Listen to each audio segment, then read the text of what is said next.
The Prophet, peace be upon him, says, you should not let 40 days pass without reading the Qur'an.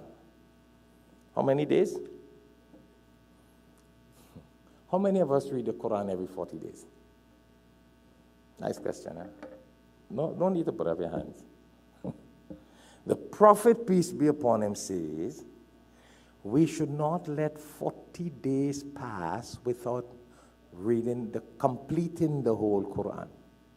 In another hadith, he says, we should complete the Qur'an every month.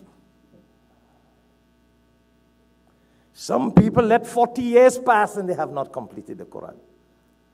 Some people, their whole life goes and they never complete the Qur'an. And then when they die, they're calling people to complete it for him.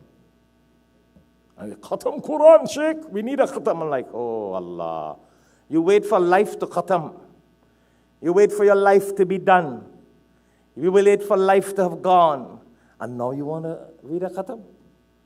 And then some people want to do 40 khatam for the person. And the living person never did one khatam of the completion of the Qur'an. What is really wrong with us? And we know, we only realize that when the person died. Listen, while we are alive, we don't care. But suddenly when we die, everybody realizes you need to complete the Qur'an for that person. And he, the living, didn't realize that. Huh? Astaghfirullah. Whole life goes. Prophet, peace be upon him, says, don't let 40 days pass. Yeah, I know some of you come and you listen to the Qur'an in Ramadan. But you only listen to it. You really don't read it yourself. Yeah? You know, time doesn't permit. Sometimes I want to say, make statements, but I don't want anybody to feel offended. Allah forgive us. So we are recommended to read the Qur'an every month. Complete it. Sorry, don't miss my point. Complete it. We are far from that. Illa mashallah. Illa mashallah. I know, and then I will get some people call me and say, but Sheikh, at least I complete it once a year. So give us some kind of credit. I'm like, I don't need to give you credit. You credit from Allah. You do it for the pleasure of Allah. You do it because the Prophet ﷺ says do it. Don't come pull this thing on you. And everybody, well, you know, the imams and sheikhs don't appreciate what we do. You don't do it for imams and sheikhs. You do it for the pleasure of Allah. Yeah. So then one Sahaba asked the Prophet ﷺ, or told the Prophet ﷺ, but asked the Prophet ﷺ, so Ya Rasulullah ﷺ, if I can complete the Quran in less time, could I do that? And the Prophet ﷺ said, yes, complete the Quran every week, 7 days. Then again, someone asked the Prophet ﷺ, so could we complete the Quran in less than 7 days if we could complete the Quran in 7 days? And the Prophet ﷺ says 3 days. He says, however, because beyond 3 days will be too fast and you will not be able to comprehend what you're reading. Yeah. So we're talking about 3 days, to 7 days, to 40 days, to 30 days. And some of us only do it when Ramadan comes. And we don't even do it in Ramadan. Now again, you will be telling me, I will have some brothers come and say, well, Sheikh, at least appreciate we do it in Ramadan. But I have heard these people say this for 40 years now. And they have not moved from that once a year completing the Quran. Yeah? And we supposed to, you come to America, you started renting. We started with little motor cars. Now everybody in Mercedes and Lexus and BMWs and SUVs and all the Vs.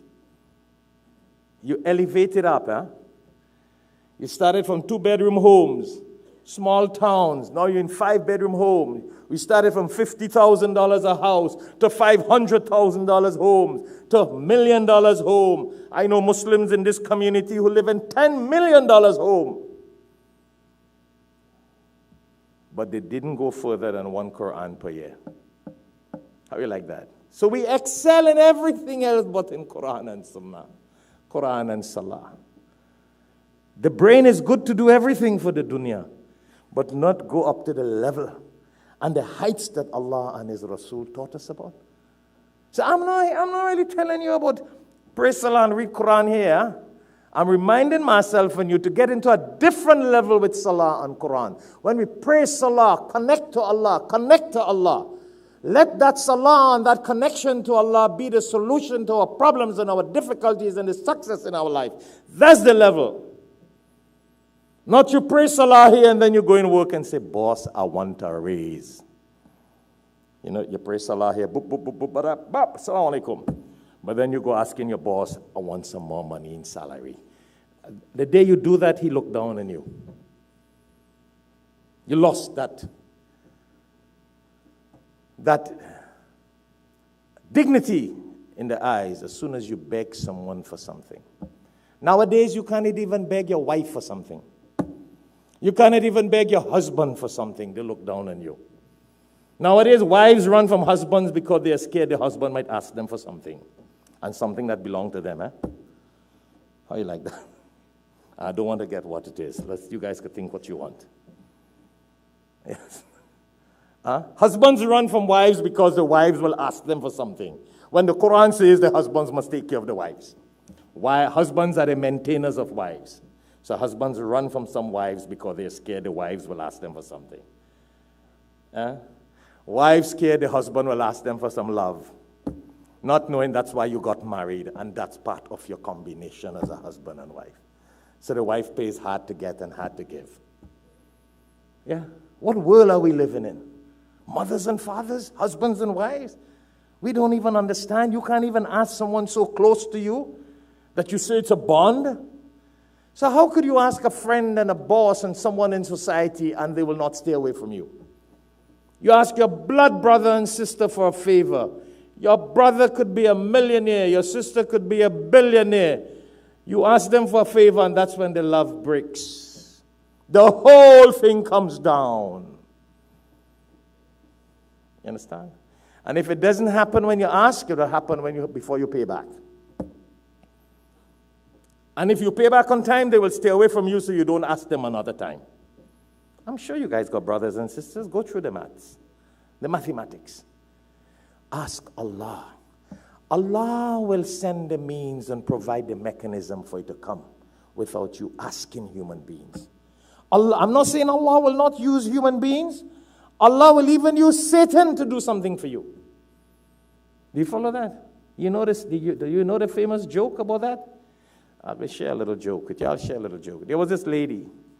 She always said, thank God, alhamdulillah, thank God. So there was an atheist living next door to her apartment. The lady got fired from her job. But when she came home, she's like, thank God, praise the Lord, alhamdulillah, thank God. The atheist says, well, but you lost your job and you still thanking that God? That's why I don't believe in that God, and auzu billah. And the lady was, thank God, praise the Lord. Things went bad. She didn't have money to buy groceries. The atheist who does not believe in God, the atheist who does not believe in God, he went to the grocery, bought some groceries, brought it home, knocked her door, put it in front of her door, and he went and hid himself to see what the lady will do.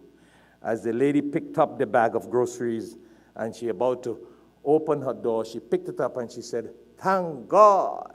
Alhamdulillah, praise the Lord. The atheist ran out and said, hey, ma'am, it was not God who got you that grocery, it was me. She said, thank God he even used Satan to bring my groceries for me. Even a man who didn't believe in God, God used to bring your groceries for you. So God will use anybody. Allah can use anybody. Allah can use anything. Allah used Pharaoh to keep Musa alayhi salatu wasalam in his kingdom and brought him up. Pharaoh. So I'm not saying that Allah will not use mechanism and Allah will not use people to show his bounties upon us. Yeah, but we don't ask and beg those people. Anytime you beg these people, that's where the corruption comes. That's where the iman deteriorates. That's where the faith gets weak. That's why Allah has provided this for us. Salah daily. Read our Qur'an daily. Salah solution to our success, our problems, our difficulties. Qur'an is a hidayah, it's the guidance to peace, to knowledge, to wisdom, happiness in life. And as we conclude the khutbah, I was telling you, you might think it's difficult to complete the Qur'an in 7 days. It's not difficult. If you complete it in 1 month, it's 30 days. How many juz you have in the Qur'an? 30. So every day you read 1 juz. You read half in the morning, half in the evening. It takes 15, 20 minutes to do that. Just 15 minutes in the morning. If you're a slow reciter, maybe half an hour. So half an hour in the morning, half an hour before going to sleep in the night. 1 juz per day, 30 juz in 30 days, you finish the whole Quran. Whole Quran, 12 Quran in 1 year. Yeah. If you want to finish the Quran in 1 week, every week, it's 30 juz again in the Quran. You finish an average of 4+ juz, you know the 4 juz, the paras or whatever you want to call them. You read 2 in the morning, half an hour, or 1 hour in the morning, 1 hour in the evening. So you get 2 juz in the morning, 2 in the evening, an average of 4. 7 4s are 28, so you're on an average of 28 to 30 juz. Because some are a little bigger and some are a little smaller. Just half an hour in the morning, 1 hour in the morning, and you can complete an entire Quran every month or an entire Quran every week. You don't have to wait for Ramadan to come to complete the Quran. You know, when we say we Ramadan Muslims, yeah, we Ramadan Muslims and we hear all the virtues, but I'm reminding myself when you're on a different level. Why don't we elevate to higher levels? We in America, everything we elevate to. Higher job, a higher position, better cars, better homes, better career, better degree. Oh, we go up the ladder. Islamically, we're right there. Stay put. Basic 5. Basic 5 salah. Barely the farz alone. No sunnah, no optional, no nafil. Basic things. Let's strive to be better. That's why when Ramadan comes, it energizes us and makes us do more. But that's what we want to do and continue for the rest of the year, the rest of our life. My brothers and sisters, time does not permit. But I just wanted to remind myself and you with all the excitement that Ramadan is coming, don't just be a Ramadan Muslim. And this is not my idea. This is a regular recommendation from the Prophet ﷺ, the Qur'an, the Sunnah. Qur'an every day, Salah every day. And you will see how our life will have a change. We'll have peace in our life. We'll have success in our life. And we'll have what? Solution to our problems and difficulties. We don't have to lie. We don't have to beg human beings. Because anytime you beg human beings and you look like that, down, you got to be praying to Allah up there, not human beings down here. They look down on you. They look down on us. And for those of you who came late, just to conclude, that's why you have that famous saying, yeah? When you laugh, people laugh with you. When you cry alone. Which means when you are financially okay, good career, good job, everybody are your friends and associates. Everybody are your friends and associates. And when you lose your job, your business deteriorate, you have problems in your life, then people stay away from you. So those were not the people to pray to. Those were not the people to ask favors for. Not at all. All the time you pray to Allah, you connect with Allah, and Allah will make the people connect to us. That's how the connection works in the eyes of Allah. Alhamdulillah.